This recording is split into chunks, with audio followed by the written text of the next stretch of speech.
A diferença de densidade entre essas duas pedras é maior que a diferença de densidade entre água e ar. Esta é uma típica rocha oceânica, do mar. Esta é típica de continentes. Os continentes são leves e flutuam. A crosta oceânica é mais densa e pesada. Ela literalmente boia no manto oceânico. A crosta granítica não só é leve como muito dura, o suficiente para suportar a força erosiva dos oceanos.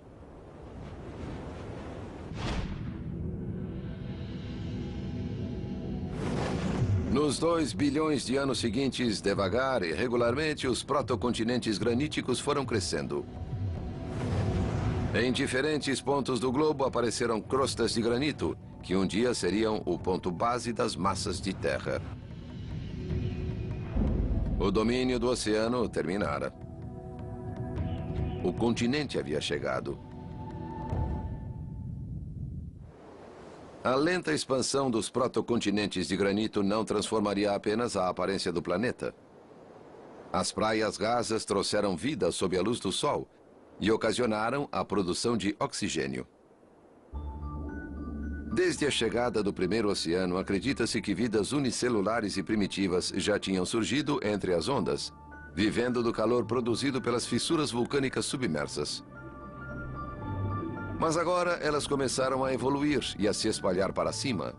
Na costa continental surgiu então um organismo que transformaria o planeta: o estromatólito. Estromatólitos só podiam viver com a luz do sol e encheriam a atmosfera de oxigênio. Esse organismo primitivo ainda pode ser encontrado.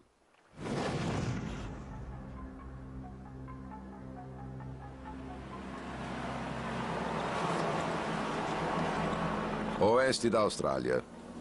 Martin von Kranendonk afastou-se quase 200 quilômetros da cidade mais próxima a fim de examinar uma praia distante. Estamos indo a um dos lugares mais incríveis do mundo, onde existem estromatólitos vivos, aqui em Shark Bay. Na estreita faixa de areia de Shark Bay, uma colônia de estromatólitos pontilha as águas rasas.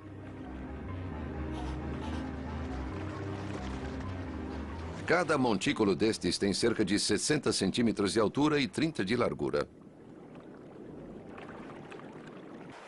Só na década de 50, a importância de Shark Bay foi avaliada. Depois de algumas expedições aqui, o geólogo australiano Philip Playford foi o primeiro a descobrir como se formam os estromatólitos. Ele identificou uma rara alga bacteriana que formava uma fina camada na superfície. Essa alga criava os próprios montículos. Estromatólitos são feitos de finas películas de micro-organismos que constroem devagar e sempre, camada após camada, ano após ano. Usam energia da luz para se alimentar, e os dejetos produzidos precipitam-se em rocha. Outros geólogos reconheceram a importância da descoberta. O padrão visto em rochas de bilhões de anos era de fato estromatólitos fossilizados. Essa descoberta foi a centelha de uma revolução fóssil. Logo que souberam que esse tipo de estrutura era feita por organismos vivos, os cientistas mergulharam no estudo e terminaram descobrindo que a vida já ocupava o planeta Terra havia 3,5 bilhões de anos. Esses são os ancestrais de tudo na Terra. Estamos conhecendo os avós dos avós dos avós dos avós dos avós de nossos avós. Os registros mostram que há 2,5 bilhões de anos os estromatólitos floresceram em todo o globo. Todas as praias da Terra se pareciam com Shark Bay.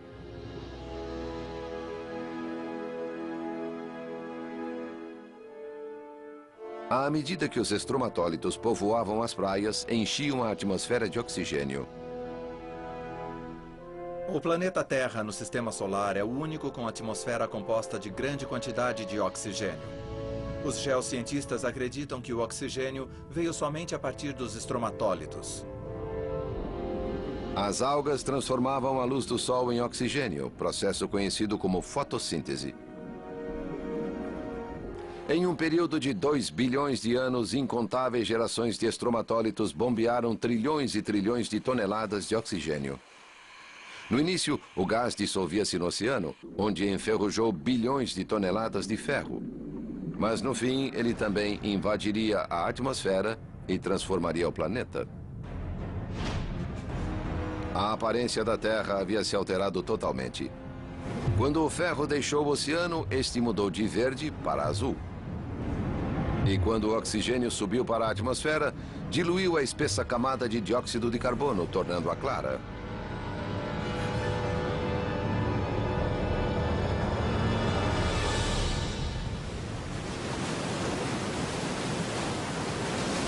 Após quase 2 bilhões de anos de oxigenação, nasceu o planeta azul.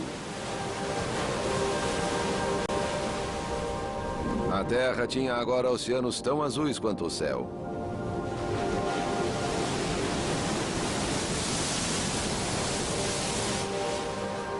Relíquias desse período de transformação sobrevivem até hoje em grossas camadas de sedimento rico em ferro depositado no leito dos velhos oceanos.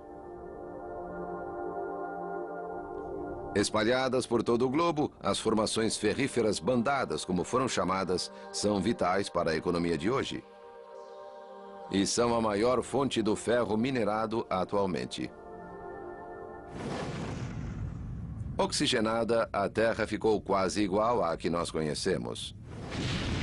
Mas antes que se tornasse nosso lar, outro ciclo de eventos cataclísmicos aconteceria. No bilhão de anos que se seguiria, movimentos profundos rachariam a crosta. A vida, que mal havia começado, ainda enfrentaria uma terrível provação.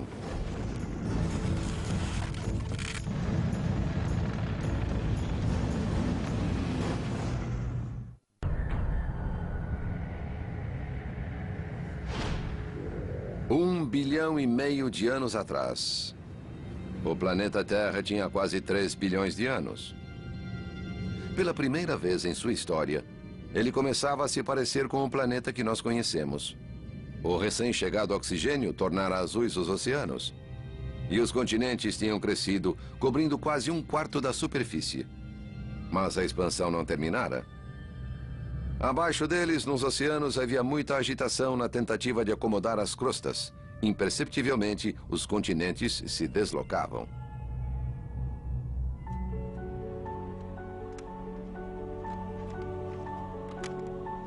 Mark McManaman é estudioso de tectônica de placas, ou o estudo do movimento continental.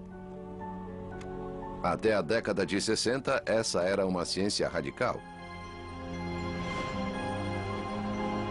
No século XIX, no início do XX, o consenso geral era que os continentes eram fixos. Toda a geologia era local e os continentes ficavam em seus lugares. Mas tal visão gerou problemas.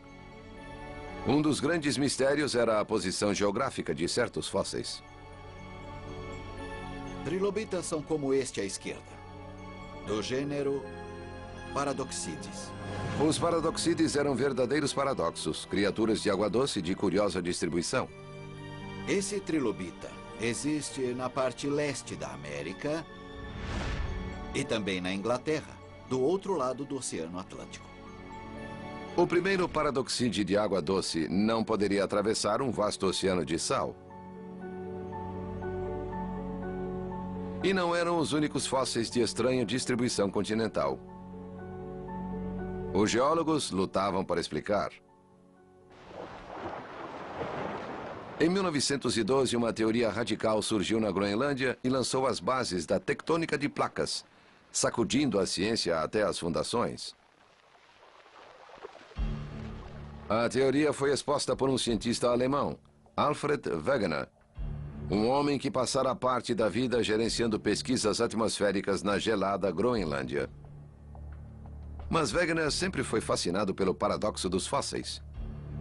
E de repente anunciou que a resposta estava diante de todos. Desde que surgiram mapas mais precisos, crianças e estudantes já diziam que o formato da costa leste da América do Sul e da costa oeste da África se encaixavam. Isso nunca foi levado a sério pelos mestres, que diziam que era só uma coincidência. Quanta criança não se sentiu desapontada ouvindo que estava errada? Wegener propôs que os continentes estiveram de fato unidos, tendo posteriormente se separado.